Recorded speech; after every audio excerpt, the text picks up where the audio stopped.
system in a variety of different ways. I'll touch on just three examples that I've seen. One is to give people access to Google's models, to developers building apps. And we offer for small developer teams and individual developers a product called AI Studio, which makes it very easy to build applications. And for teams that are larger in scale or building applications that are more focused to enterprises, we offer a platform called Vertex.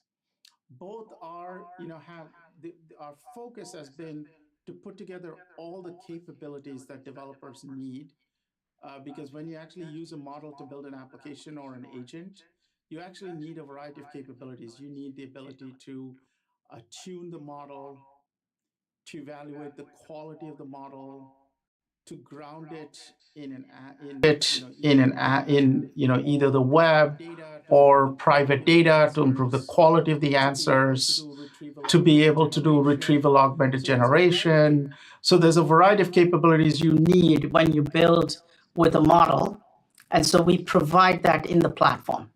We've also provided an open platform because we know developers want a choice of models. So you can use our models, you can use top tier third party models, and you can use the best open source models, whether that's Llama, Mistral. There's a variety of them that we support. Why are we doing that? Because we want to provide developers the ability to learn a set of tools, but then access the best models. And we offer over 150 models now in the platform for a variety of different tasks and domains. So that's the second thing we're doing. Third thing, for developers, we invested in training, certification, support for them. When they're building applications, you can access a support organization to get help if you get stuck. We've got various other programs like startup credits that we're offering developers who work in startups. Finally, developers really need to communicate and work with teams. So we also are seeing huge interest in Google Workspace, Gmail, chat, Google Meet for conferencing, code design. And so we've also brought our collaboration tools to the developer ecosystem. And if you talk to most of the startups in the world and most of the developers in the world, they use Google Workspace as their collaboration platform. That's great. Thank you for sharing all those different examples of how we're working specifically in helping developers. I want to switch gears a little bit and talk about the tangible business impact we're seeing from AI. I know you light up when you talk to customers and hear their stories about real use of AI to drive growth, reduce costs, increase efficiency. Can you share a couple of examples from companies that are using AI in production right now? We've always been careful not to overhype AI. And there's a tendency in the tech community to overhype what it can do. And often that leads to people having a backlash against it. So we've been very careful about saying, let's have those who are successful using our AI talk about it for us rather than us talk about it. But we're seeing really great use of AI in a variety of places. Just as a very specific example, customer care and changing the way you work with customers. We've seen people build, for example, an in-car experience to assist people while they're using a vehicle and talking to the vehicle, and not just having speech to text, but actually having an intelligent system in the vehicle. The work we're doing with Wendy's and McDonald's, taking AI and putting it in the point of actual customer engagement so that when you're in a drive-through at Wendy's, you can talk to it. And that allows you to get way better customer service. The work we've done at many telecommunications companies to help their customer care reach better. And by reach better, handle more inquiries, upsell and cross-sell products so you can drive more top-line revenue, and also make it much more efficient in answering questions. So there's many things we've seen in the customer side. We've seen people building products using AI. One of the examples that we've seen is Samsung, where they took the Galaxy smartphone, put our AI into it, and reimagined the device not as a device with software on it, but as an AI-enabled device. And so we've seen they have huge number of users, millions and millions of people doing it. Similar example, we're super excited with what Snap has done, putting our AI into the Snap social media platform so that you can talk to an AI powered, if you will, assistant or buddy. And that buddy can provide you a variety of services. It can help you answer questions, it can talk to you and assist you in a variety of ways. So we're seeing the second thing is people reimagining products in a variety of ways. And the third is helping people within a company do things faster, better, more efficiently. One of the things we've been super proud of is the work we've done with many healthcare organizations, helping doctors and nurses find information better. These are all examples of things where we're taking a task that is done a particular way and then transforming it in a different way by applying AI, thereby assisting people with better information faster. And all of these are different ways when people talk about productivity. When we look at the nurse example, just being able to help the nurses be at the bedside of the patient, taking care of them, rather than being away from the patient, sitting at a computer and typing notes, allows them to take better care of people. But it's a fundamental improvement in productivity that they couldn't do before. So these are all different domains. Every day we get surprised, to be honest with you. I've seen so many creative uses of the technology that we could have never fathomed. And we're always thrilled when we see them. Yeah, no, that's great. I know last week we had our Gemini at Work event where we had over 50 different customer stories and some really interesting marketing use cases, of course, which are near and dear to my heart, where a company created a roving billboard that changed every block into a new type of billboard message on that, which would have been impossible before Gemini and before AI. So it is great, and definitely encourage all of you to check out all of the use cases that we had shared last week at that Gemini at Work event, both across Google Cloud and Google Workspace. Mark Cuban has been sharing stories about how his use of Gemini for Workspace has completely changed how he's building his business as well. So super exciting. And we're seeing real business results, Alison. When we spoke with the CEO of Puma, for example, the shoe company, or when we worked with Radisson Hotels to streamline the way they are creating highly tailored, personalized advertising. It was not just that they saw a big lift in the speed with which they could do this, and therefore the reach of the marketers and the ability to personalize it, but the biggest thing they see is the improvement in conversion. And conversion is the holy grail in marketing, because the more effective your conversion is, the more revenue per dollar you're generating of advertising spend. And they're doing things that they could not have done even a year ago, materially faster, better. But the biggest thing that we're seeing is real return on investment. And so I think we've been cautious about overhyping what AI could be, because usually when you overhype a technology, it leads to disappointment later. So we've sort of paced it as we've seen customers use it. And our best advocates are the customers who are using it. Yeah, that's for sure. And so sharing all those stories is critical for us. And to all of the startups that are listening now, please keep feeding us your stories because we would love to be able to showcase them. And in fact, one of the ways that we like to help startups is through our marketplace. And we want to be able to give other companies access to all of the cool technology that you're building. A great example of a startup using our online marketplace is Gretel. And they're focused on helping developers generate high quality synthetic data to develop and train AI models. And I know they offer its platform on Google Cloud Marketplace and integrating with BigQuery. And so that enables businesses to quickly access synthetic data directly within Google Cloud. Thomas, can you share a little bit about our marketplace and our thoughts about building an open ecosystem? If you just look, Allison, at the reason we bring our technology to startups, if I can just give you an anecdote. When Sergey and Larry started Google, it took them a certain amount of time to write the search engine, but then it took them many, many more months, in fact, years, to build the infrastructure to scale the search engine. That infrastructure is the technology infrastructure of Alphabet. And we take all of that and we're bringing it along with the latest AI advances and algorithms from Google to startups as sort of a pay it forward, if you will. Imagine if Larry and Sergey had a cloud like Google Cloud when they started their startup. And so our idea was fundamentally, can we help a startup founder somewhere in the world who has a great idea with the technology that can give them the reach and scale to be able to go global very quickly? So that's number one. Number two, if you look at Google search, every day, many startups are being discovered on the web because they're listed on Google search.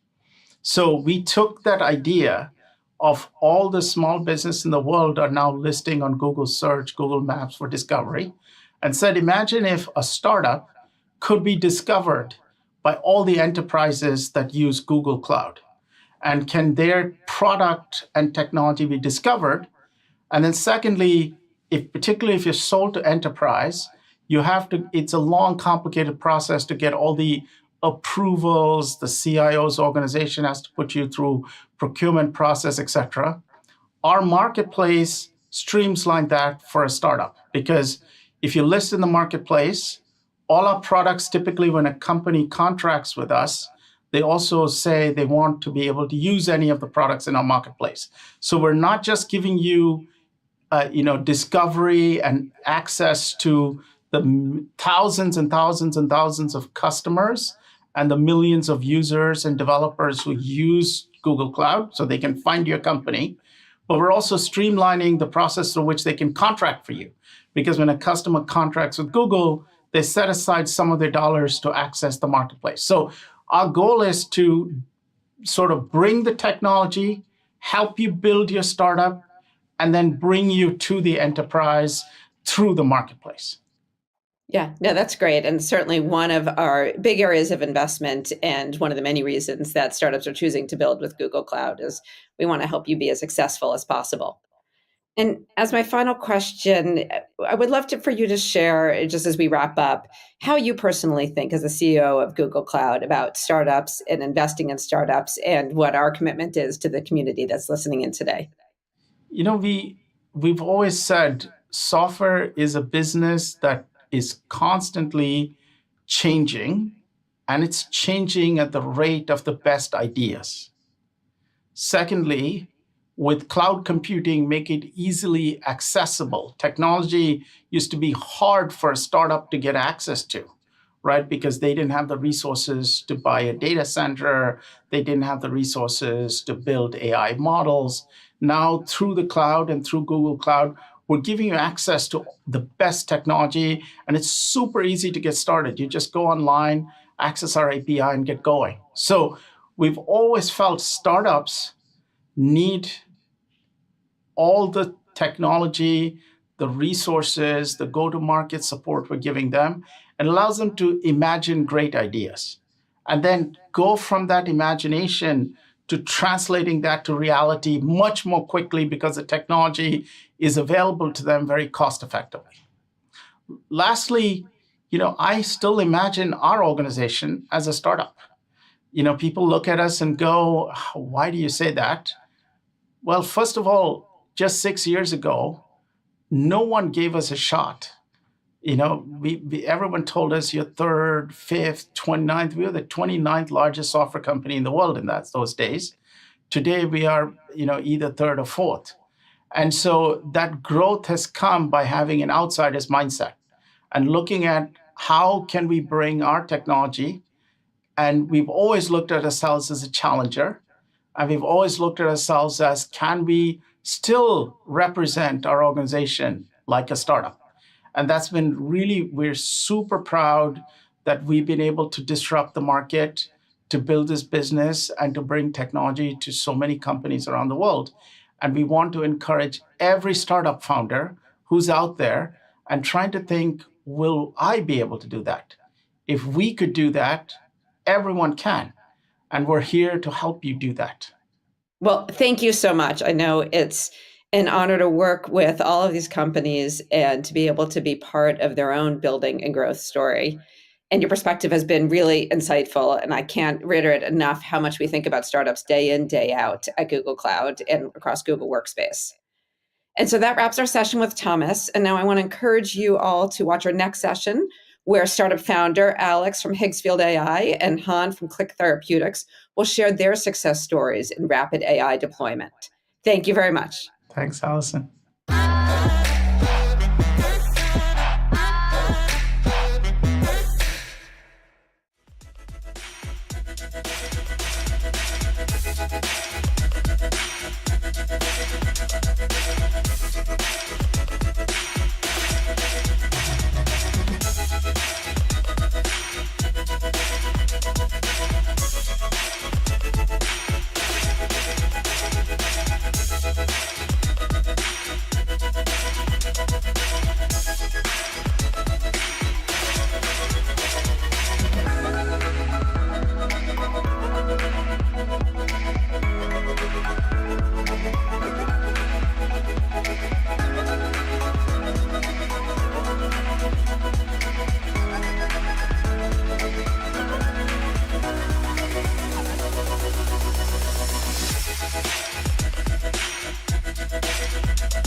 Good morning, everyone, and welcome to the Startup Summit. My name is Sarah Kennedy. I'm Vice President of Growth and Demand at Google Cloud. And among many other things, my team leads startup marketing for Google Cloud, and they are the driving force behind amazing events like you're joining today. And so I'm thrilled to be here with you all, and I'm excited to be welcoming Alex Mashrabov, CEO at Higgsfield AI, and Han Chu, CTO at Click Therapeutics, both joining me today for a really interesting conversation.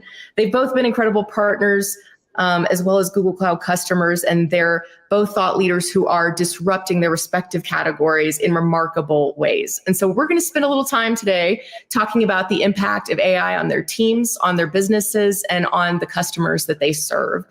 And we're also going to dig into some of the things they've learned along the way as I ask them to just reflect on their journey, but maybe share some tips with each of you who are joining us today. So it's going to be an inspiring session, and we're going to hopefully have a little fun along the way as we go. So let's get started.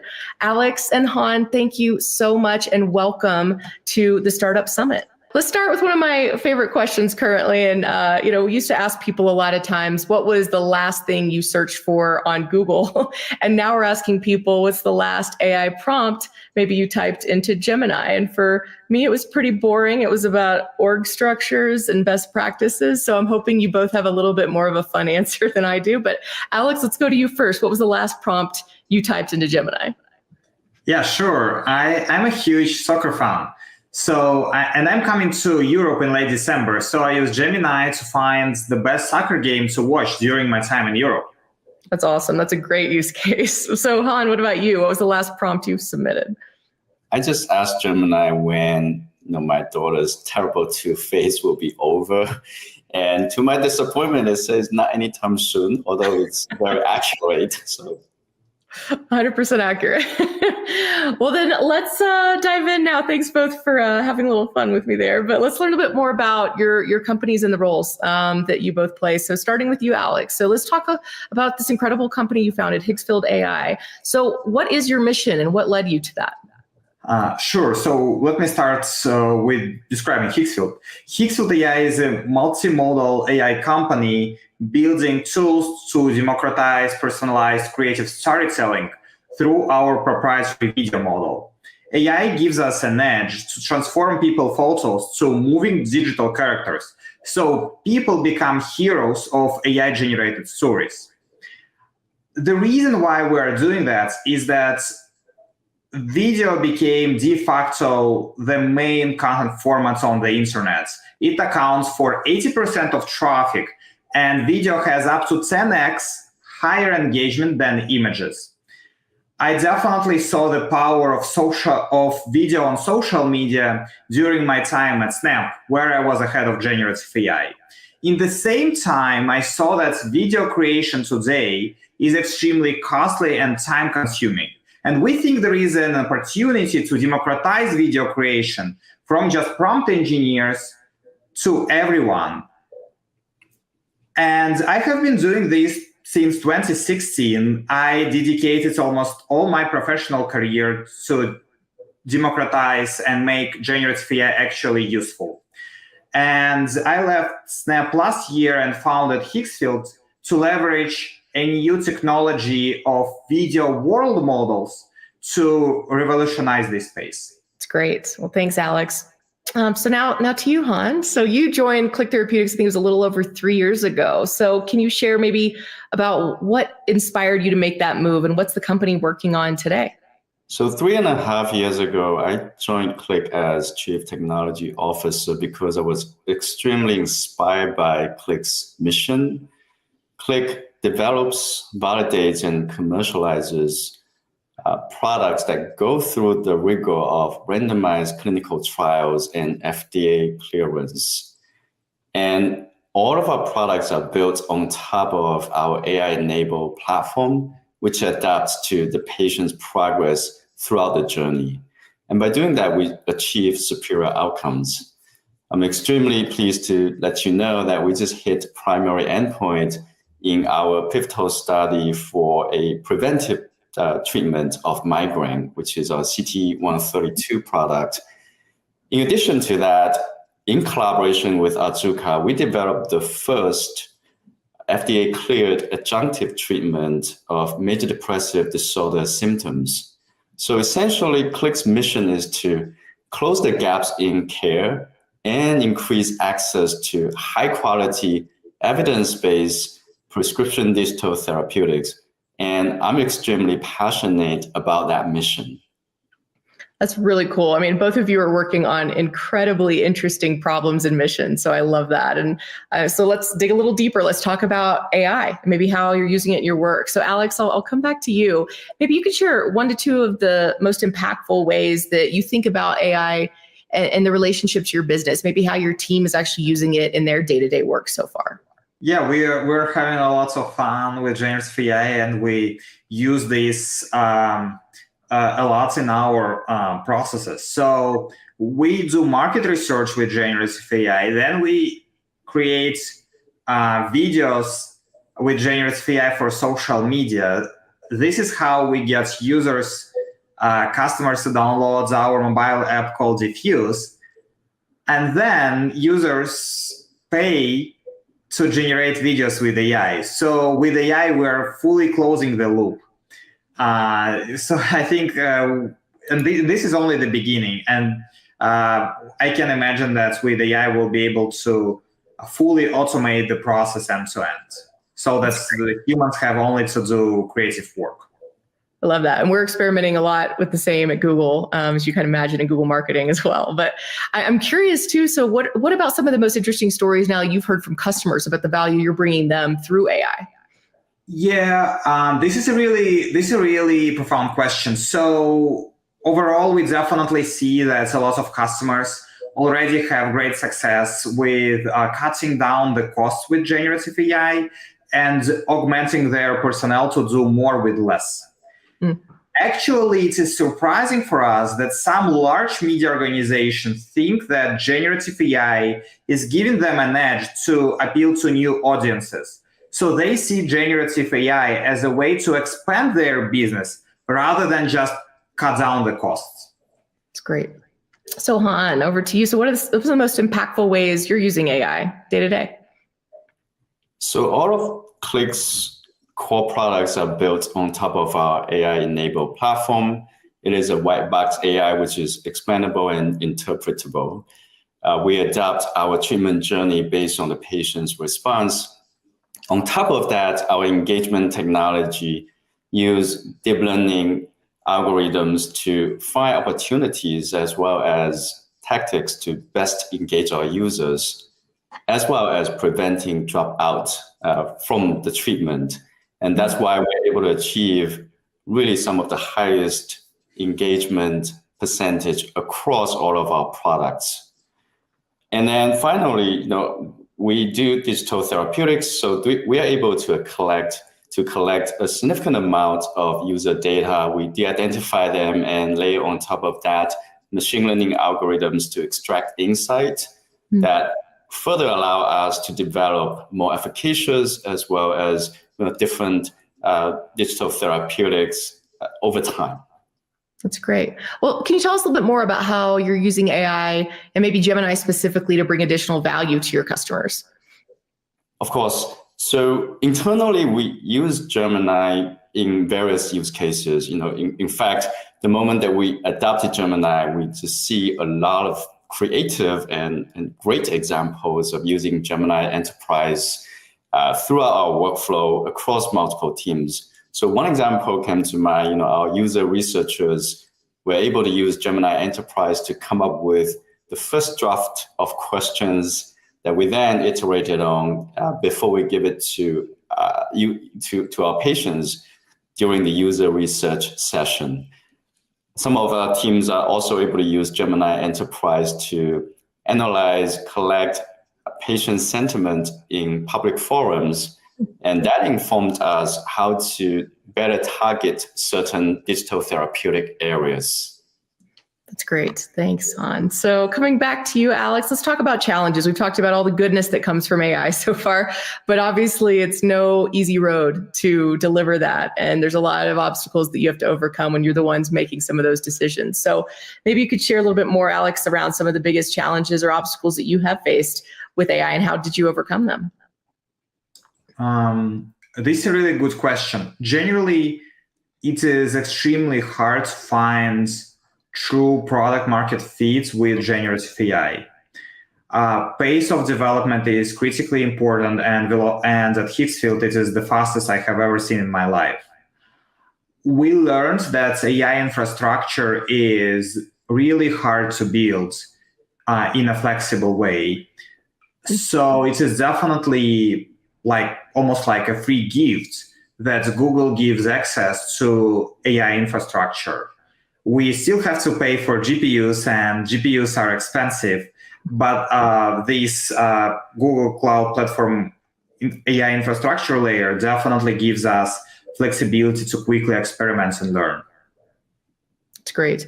Well, so Han, I'm going to come back to you. Can you share maybe some more about the technical and operational challenges that you've been facing when implementing AI just into your core products? Because we are in the healthcare industry, really the first and the most critical concern we have in adopting AI tools is data privacy and data security. And when we were assessing the best tools for us to use, Google and Gemini Enterprise checked all the boxes because Google is known to have really the most robust data privacy and data security posture. And second, when we were considering tools, the second question we thought about was, well, how tightly is this integrated into our day-to-day workflow? How seamless is this already integrated into our tools? And Gemini Enterprise also shines there because we already use Google Workspace very heavily. And so it's a pretty natural extension for us to turn on Gemini Enterprise, and immediately a lot of our colleagues already got the value out of Gemini Enterprise once we turn it on, whether it's in Gmail or in Google Docs or in spreadsheet. And so data privacy, data security, as well as the seamless integration, those were the factors that we consider when it comes to adopting Gemini Enterprise. That's great. Thanks, Han. So let's talk a little bit more about the help you need along the way, right? So Alex, I'll go back to you just to ask, maybe how has Google Cloud supported Hicksfield AI as you've scaled, and how should other founders be thinking about whether it's different technologies or services that maybe you found particularly valuable that they should be thinking about or considering leveraging from Google as well? So let me go back to our mission. Our mission is to democratize video creation. We can see that the foundational technology like text to video is getting better and better, although the adoption is still very limited. And the key problem is that the success rate is like 1 out of 10, 1 out of 20, and it feels like hit or miss. So we believe that democratizing of this technology will come through complex multi-agent pipelines where video understanding plays the critical role to ensure that the final result matches the user's intentions. And we learned that Gemini's video captioning is the best on the market. A few weeks ago, we ran a comprehensive internal analysis. We compared multiple closed source and open source tools against each other. And we noticed that Gemini is probably the only system which goes through the whole video, while other systems probably do just keyframe by keyframe analysis. So other systems, they are not able to capture full expressiveness and action and motion in the video. Another aspect is definitely dataset collection, as we have seen that Google offers unprecedented network speed between instances, compute instances, and storage, GCS buckets. And probably another key thing is that GKE makes Kubernetes easy to use for everyone, and it doesn't require any DevOps experience to kick things off. And the last piece, but this is critically important, is the support from Google Cloud team. We have seen the turnaround times to be minutes, and I definitely can see that Google Cloud support team operates like a startup. This is critically important for us as our needs constantly evolve as we notice new and new consumers' behaviors. That's great. Well, so Han, I'm going to come back to you. So there's a lot of different leaders, listening and joining us today and trying to figure out where to get started with AI. And there's a lot of options, but can you share a little bit more about the thing that you leaned into first? What was the most helpful for you as you were on this journey?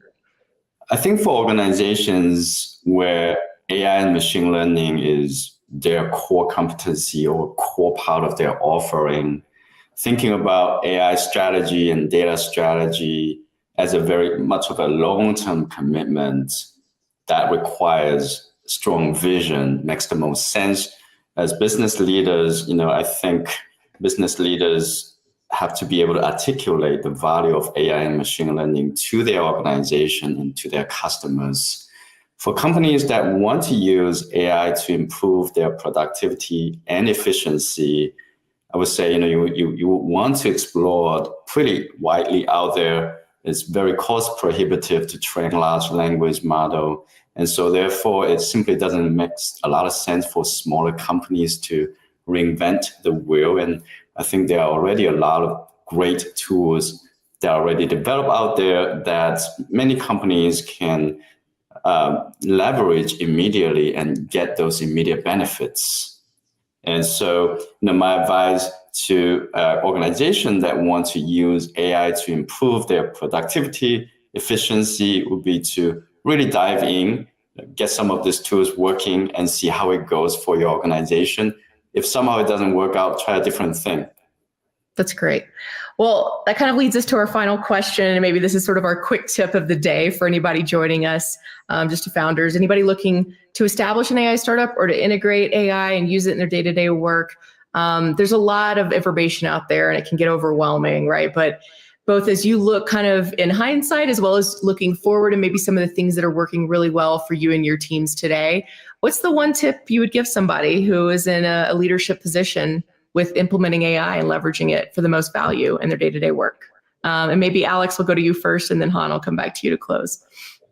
Sure, this is a really great question. I think I would give an advice that the business success and business results are not coming from just one model. So it is really important to kind of pick the right tools, pick the right vendors, and holistically evaluate the quality of the system and identify probably just one core piece where your team will innovate to deliver the highest return, the highest value to your customers. I think it's so hard to innovate like a foundational model layer. So being really thoughtful about your investments and picking the right vendors is important for business success with generative AI. That's great. Han, what about you? So in Click, we have fun monthly competition about how to best use Gemini in your day-to-day. And to our surprise, the amount of examples that our colleagues provided was, first of all, very creative, and number two, really spot on. And I felt like there is a pretty significant level of anxiety sometimes around AI and job displacement and such. But really, I think if we can help our colleagues in getting familiar with AI in ways that are fun and friendly and see AI tools as their companion, there's just so much more opportunity as well as more traction that we can guide them on this journey of improving their productivity, improving the company's efficiency when it comes to using AI as the help, as the tool.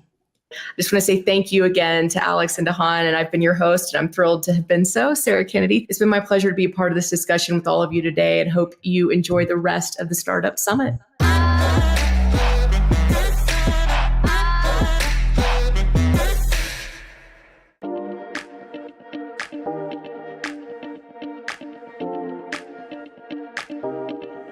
From the beginning of Neuro, we've really invested in AI models to be able to see the world. Action. I'm Andrew Clare. I'm the Chief Technology Officer of Neuro. We built an AI-first, we call the Neuro Driver, which is intended to drive any kind of vehicle on roads, whether it's a custom delivery vehicle, the consumer passenger car, or even a Class 8 truck. Data is certainly one of our first challenges, really creating a very efficient data cycle and data engine to power our AI. Secondly is safety. Neuro is incredibly proud of our safety record. We have been operating driverless vehicles on public roads in 3 states since 2020 with a pristine safety record. That's really critical to have in our industry. Finally, I'd say the other big challenge is scalability. We want something that has both hardware and software scalability to be able to go to a large swath of both the United States and eventually internationally as well. We wanted to move to a more modern architecture. We moved from doing training on Google Cloud GPUs over to TPU v5. And what that enabled us to do was to accelerate the training time of that model by 2x without any incremental cost. We've been a proud partner of Google Cloud for many years now, and it all starts with the massive amount of data that Neuro has to process. We have a large in-house fleet of vehicles that are always gathering sensor data from driving on public roads. That produces petabytes worth of data that we need to manage and then utilize for all of the training of our various AI models. And we'll actually use that to run a large-scale simulation on GKE. It allows us to do really rapid iteration cycles to continue to improve our autonomy stack. And it also ensures that when we are ready to go driverless with a new release, we're really confident in the safety of that release as well. The entire industry right now is focused on how do you take something that works in small-scale demonstrations and prepare it for scale. I'm super excited about what Neuro is building. I think the next 5 years, we're going to go from a small quantity of vehicles with L4 autonomous technology to millions of vehicles. It's enabled by all the recent advancements in AI. It's enabled by the partnership that we have with Google Cloud. Neuro is building a new way to build L4 autonomous vehicle technology.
Good morning, everyone. My name is James Lee, and I'm the General Manager for the Startups and AI business here at Google Cloud.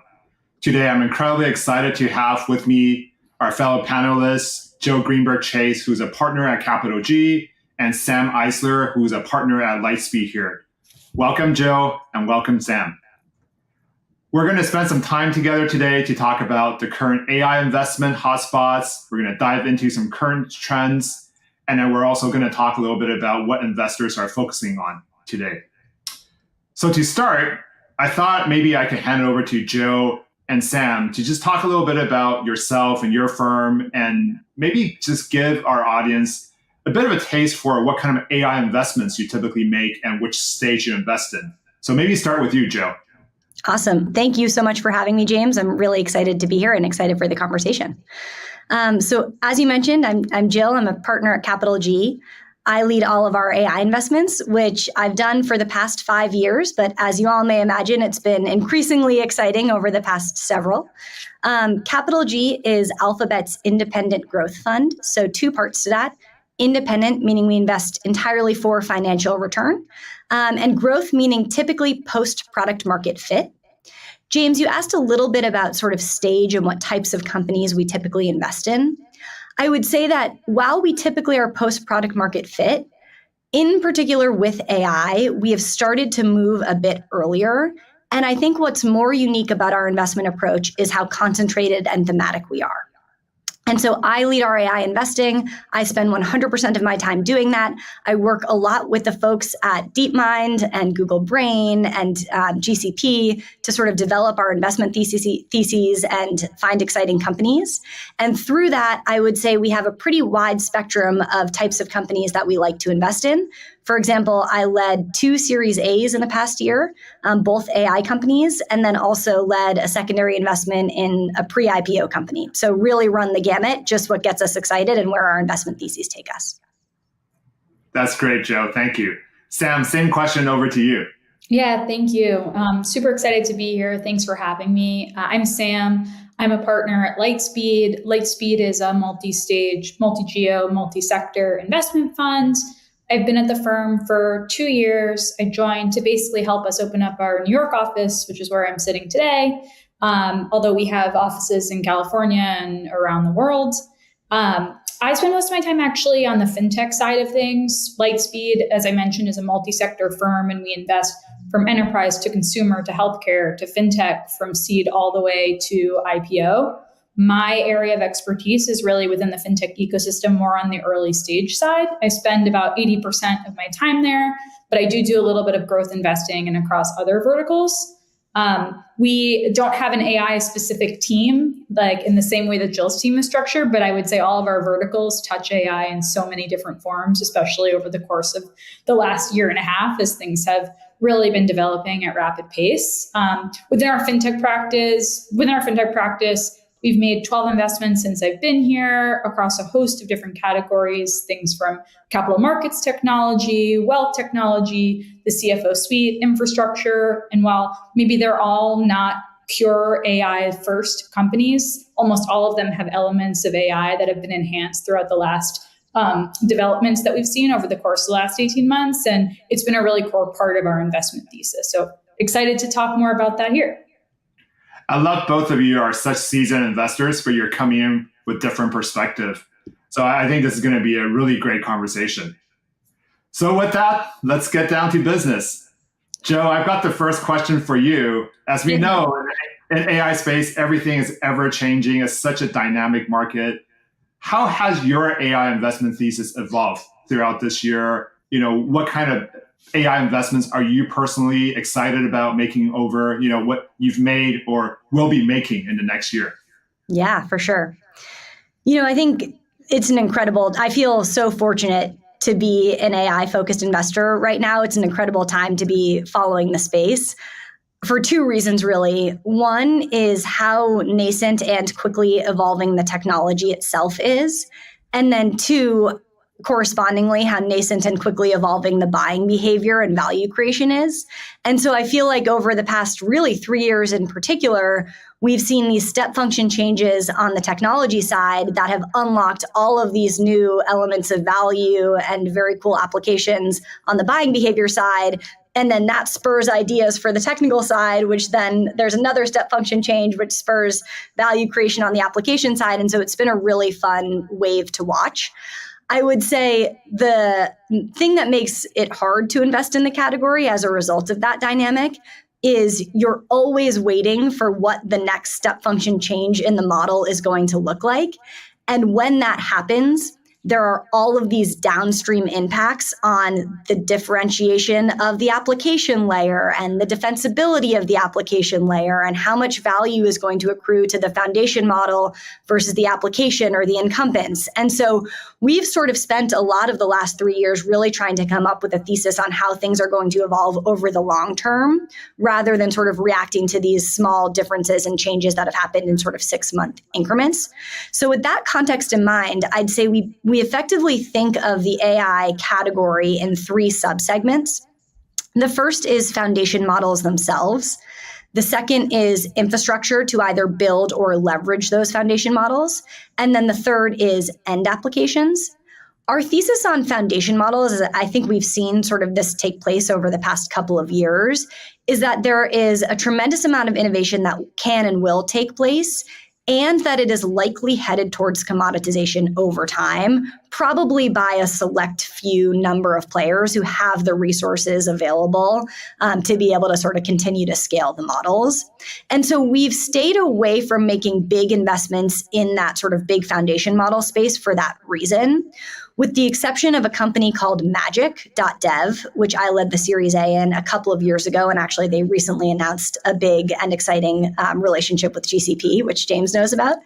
The reason we were able to lean in and sort of got conviction in that investment is they were building with a new type of model architecture that allows for 100 million token context windows, which is obviously incredibly exciting as you think about what applications you can apply that to. In Magic's case, it's coding.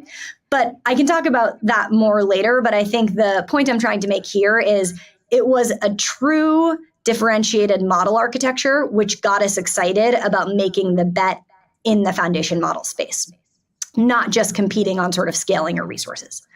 The second category of infrastructure, I think, is extremely exciting because you can abstract away whatever swirling is happening on the buying side and whatever swirling is happening on the foundation model side. If you can invest in the infrastructure layer, you're sort of indexed to people using AI more and more over time. And so that's a space that we've spent quite a bit of time on, and I think I'm very bullish around. And then the third is this application layer, which we break down into 2 subsegments. The first is what we call a thin layer, and the second is what we would call a thick layer. A thin layer is a technology application that is basically a thin workflow that sits on top of a model API where there's not a lot else to differentiate it.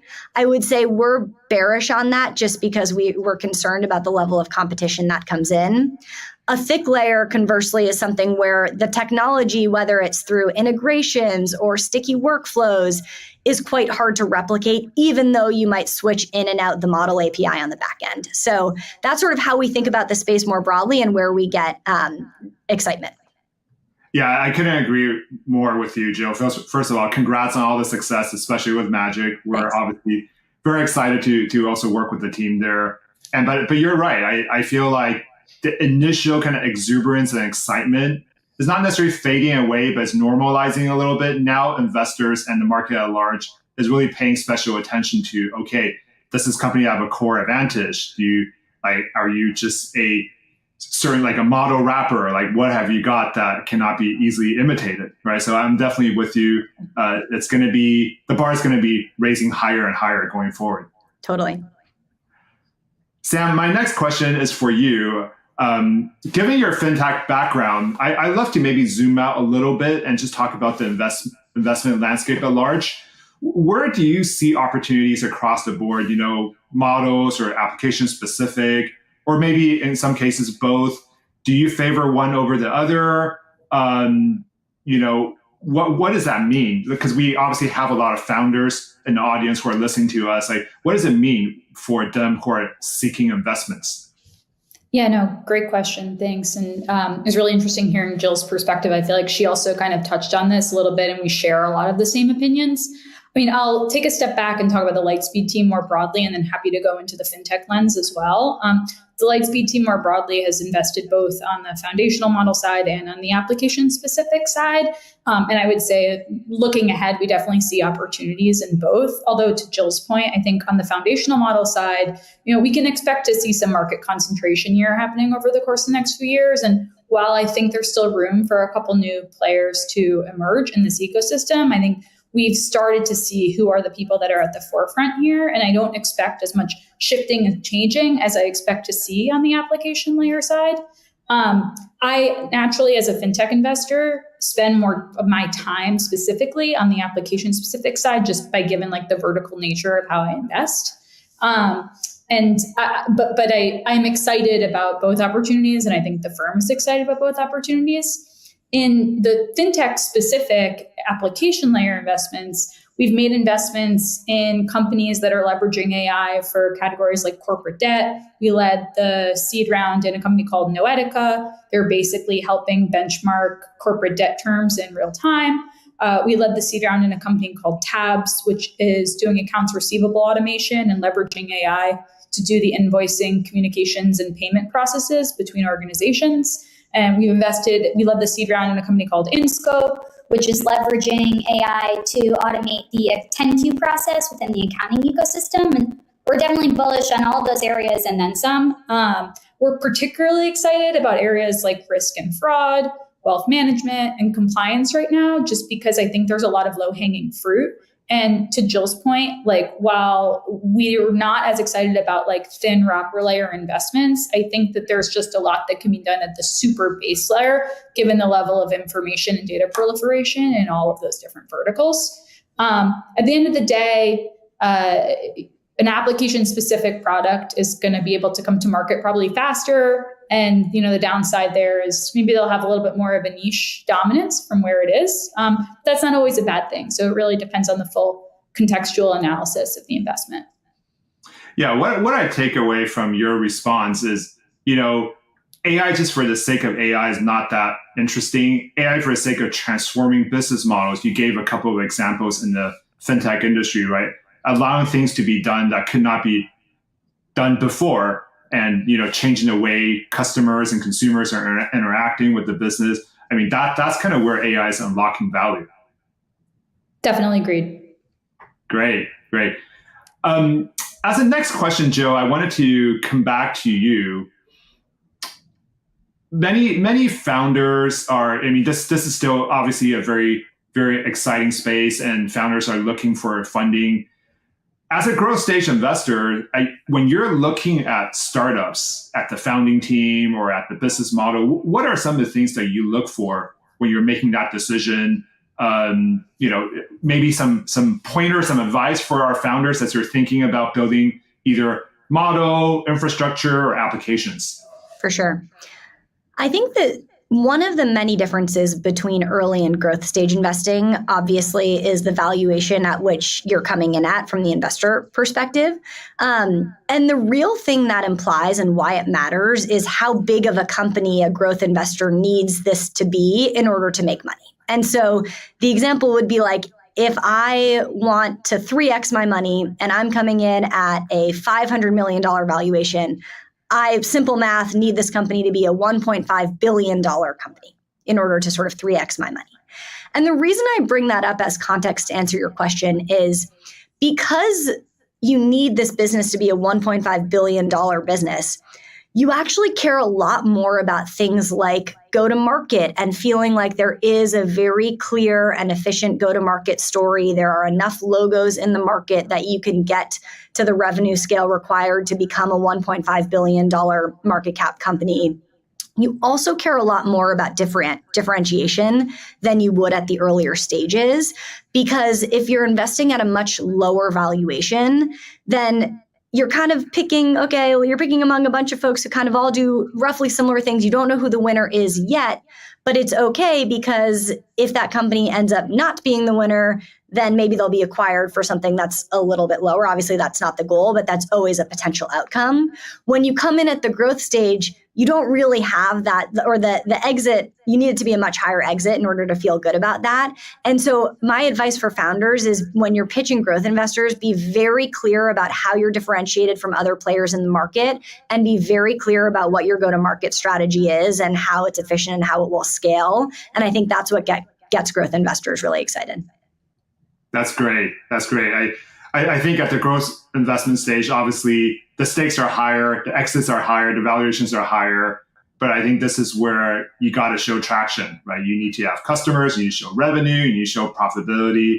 It's a lot less forgiving at that stage. Totally. It's exciting though, because I think you also oftentimes get the chance, like I find myself talking to founders about what their act 2 is going to be, because, you get excited about act 1, you see the scaling, they sort of sell me on all of that. And then I'm like, all right, what's next? And that's my favorite part of those conversations, because I often catch people at the point at which things are really humming with their first act, and they get to sort of sell me the dream of what's next.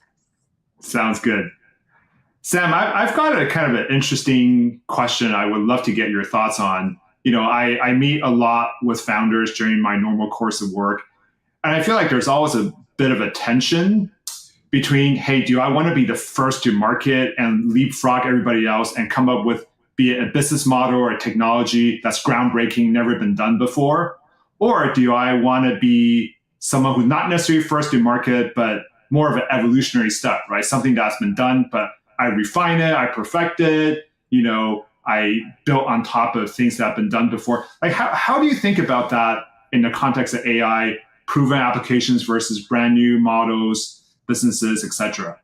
Yeah, I mean, it's a great question. I think there's an answer to this question in independent of AI, and there's probably an answer to this question with the context of AI as well, but I'll answer it more generally and then happy to focus in too. I mean, the short answer and maybe the easy answer is I'm not prescriptive. I want to invest in both. I think there's an opportunity to invest in companies who are reinventing the wheel on a stodgy industry, or they've created entirely new technology, especially in fintech, which is historically quite an old vertical with a lot of stodgy technology to be replaced. I've made a lot of investments in companies that aren't necessarily groundbreaking at the top level, but what they're actually doing is groundbreaking in terms of processes or in terms of output or things along those lines.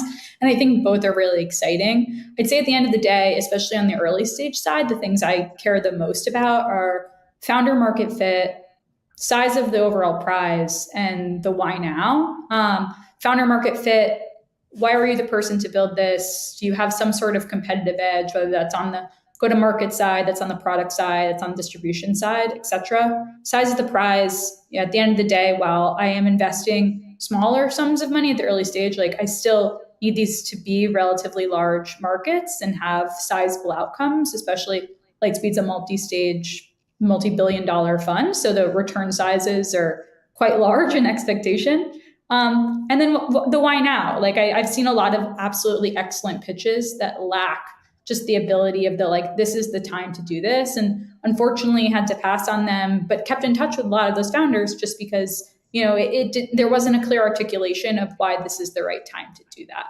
And then the last part, just the nuance, right? I would say within AI, we're probably more and more investing on the groundbreaking technology side, just given the new nature of things. But I still think even leveraging AI is low hanging fruit, especially in some of the categories I mentioned, risk, fraud, compliance. There's a lot to be done with the systems that are already in place and just streamlining and automating that. And we're eager to invest in both sides of the coin. That's fantastic. It's actually a nice segue into my final question, maybe a bit of a lightning round for both of you. Any parting thoughts, words of wisdom for founders, especially pitfalls that they want to avoid when they're pitching to VCs? Maybe we'll start with you, Sam. Sure. I think the number one thing for me is at the end of the day, the business better than I do. And so I'd love to have you tell me your opinion as opposed to look for mine. I have theories, I have theses, and I've spent a lot of time in markets, but I don't have all the answers. And at the end of the day, I'm not going to be the one running the company. And so having an opinion is really important, and having a direction and vision as well. Great. Joe? Yeah, I totally agree. The thing I'd add is be authentic, be transparent, be candid. I tell my portfolio companies this all the time. Like, something is always going wrong somewhere. If everything were going right, I would not believe it. And so the biggest pitfall I see is when I ask a founder something like, what's going wrong? What's the biggest risk? And they're like, nothing. I'm drowning in pipeline, or, there's really no risks. It's just about execution. Sometimes it's hard to really believe that, because I'm here hopefully to partner with you and help you with those challenges. And so I'd rather have a transparent conversation with it during the process and put our heads together on how we can solve them. Great. Well, that's all the time we have. So thank you, Joe and Sam, again, for sharing your perspective and insights with everyone. I certainly enjoyed the session with you. And for all our listeners, thank you for listening in. I hope you learned a few tips on how to, differentiate yourselves and secure funding from top VCs. I also like to encourage you to come check out the ongoing AMA series, where Google Cloud will host different VCs each month. And answer questions that you may have, and scan the QR code to join us for future events specifically designed for global startups and investment community. With that, take care, and we'll see you next time.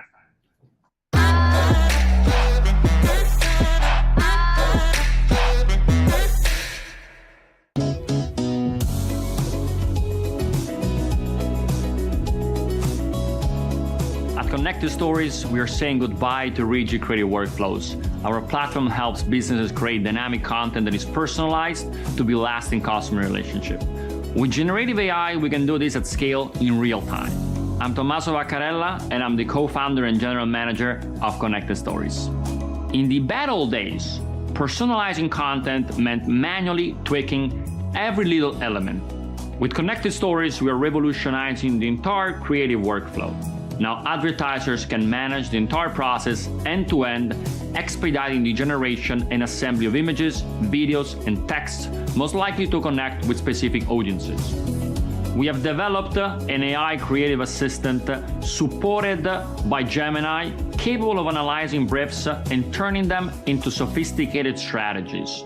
The assistant orchestrates our creative studio to build personalized content through Gen AI, therefore unlocking personalization at scale. Leveraging Google Cloud, we have made it easy for brands to integrate their first-party data and assets within our platform. After processing it through Vertex AI, it is effortlessly taken into the platform, where it is used to customize the AI models so that the content is 100% compliant with the brand's policies and guidelines. It basically becomes an in-house solution where everything is tailor-made for each brand. Once the content is live, the platform gathers granular data about how users are interacting with it, which versions are performing better, and more, then applying optimizations in real time. All this data is then fed back into our brand knowledge graph, creating a positive feedback loop of insights and optimization. First of all, Google Cloud is ideal for enterprise use, as it's very safe and attentive to data protection, which is vital for user data, making AI responsible. Our synergy also makes the entire process more sustainable, as the platform creates only the necessary combinations in real time, avoiding unnecessary energy consumption. The range of available solutions and models gives us the flexibility to keep on innovating with generative AI long into the future. For example, we're just now integrating the newly announced text-to-live image features, and there's much more to come. That's very exciting.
Good morning, everyone. Good afternoon. Good evening. We're excited to have everyone from all around the world leaning in with us for a little bit of time today to spend some valuable time with two founders who have made very critical decisions about AI partnerships.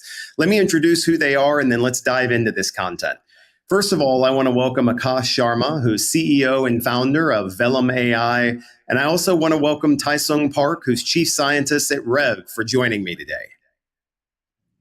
Thanks, Darren. Thank you so much for having us. So excited to be here. Hello, everyone. I'm Tai-Sung. Thank you for inviting me. We are so excited to have you here because there's nothing more valuable than learning from your experience. So obviously, in the midst of the excitement of the AI revolution that we're all embracing and living through, we want to make sure that we're providing some time to pause. And as I said, really reflect and gain some insights and some wisdom from some really hard decisions that each of you have made in launching and building really fascinating companies. So let's go ahead and dive in. I want to make sure that each of you have the chance to tell our viewers about the companies that you're building, but also, as I said, let's make sure to really tap into some of the experience that you've gained over time. So Akash, let's start with you. First of all, can you start by first telling us about Vellum? Give us an idea of what you're doing and how you're leveraging generative AI, and then go a little bit deeper into your decision-making process for selecting a Gen AI provider, and what criteria did you use to come to that conclusion? Absolutely. So a little bit about us. We're an end-to-end LLM ops platform that enables Gen AI use cases for thousands of developers around the world. Companies use our tooling for prompt engineering, evaluations, document retrieval, and workflow orchestration to quickly and reliably bring their AI ideas to life. Vertex AI is a core component of our offering. We actually started out with another cloud provider, but Google Cloud just had the most sensible abstractions, and we found it really easy to use. I think GKE is the best managed Kubernetes service in the world, and we really also like Cloud Run, Cloud Tasks, PubSub. When building an AI system for production, we recommend finding the optimal balance between quality, cost, latency, and privacy. I think Gemini's family of models, Pro, Ultra, and Flash, gives us a whole range of options to choose from, so we can find the right model for each task consistently. And on top of that, Vertex AI also gives us more models beyond the Gemini family, which is just always helpful to compare across these different models. Thanks so much, Akash. And in fact, you said a few things there that we're going to come back to in our time together. So let's park that for a moment and come over to Tai-Sung and talk a bit about Rev. I'd love to hear a little bit more about what you're trying to accomplish and the big problems you're trying to solve with generative AI. And also, can you help us understand your decision-making process for selecting that Gen AI provider? And again, what criteria did you find to be most important in that decision process? Yeah, Rev's goal is to enable controllable visual content generation. Although there exist image and video generation tools based on text prompts, they focus on only treating text as their input so far. And because of that, a lot of professional content creators are finding it very difficult to exactly reproduce what they are imagining in their head. What they want is, in a sense, non-verbal controls, as in whenever this failure happens, if it takes multiple days to fix this, these GPUs cannot be included in our development.